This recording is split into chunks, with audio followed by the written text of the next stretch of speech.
তিল আমাদের অতি পরিচিত একটি শস্য। নাড়ু, মোয়া ইত্যাদি মিষ্টি জাতীয় খাবার তৈরিতে ব্যবহার করা হয় তিল।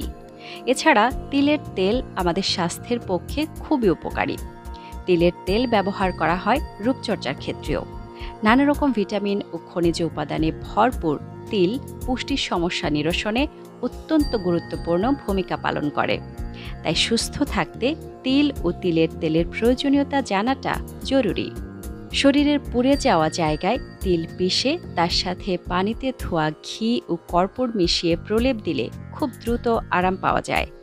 ডায়াবেটিস নিয়ন্ত্রণে কার্যকর ভূমিকা গ্রহণ করে সাদা তিল। তিলে প্রচুর পরিমাণে ফাইবার রয়েছে যা পাচন ক্রিয়াকে মজবুত করে। উচ্চ রক্তচাপ নিয়ন্ত্রণে তিলের কার্যকরী ভূমিকা রয়েছে। সাদা তিলে এমন সমস্ত উপাদান আছে যা খেলে প্রতিরোধ ক্ষমতা গড়ে ওঠে, হাড় মজবুত করে, শরীরের ক্লান্তি দূর করে এবং ইন্দ্রিয়কে শক্তি বাড়াতে সাহায্য করে। তিলের তেল মুখে 10-15 মিনিট রেখে কুলকুচু করে ফেলে দিলে নড়ে যাওয়া দাঁত মজবুত হয় ও পায়োরিয়া সেরে যায়। এই তেল বাতের ব্যথাও সারিয়ে দেয়। শিশুদের শারীরিক বৃদ্ধির জন্য তিল খুবই উপকারী। এটি মাথার যন্ত্রণা কমিয়ে দেয় এবং বুদ্ধি বৃদ্ধিতে সহায়তা করে। অকালে চুল পাকা এবং অকালে চুল পড়া সমস্যা নিরসনে তিলের তেল খুবই উপকারী। এমনকি চুল গজাতেও সাহায্য করে।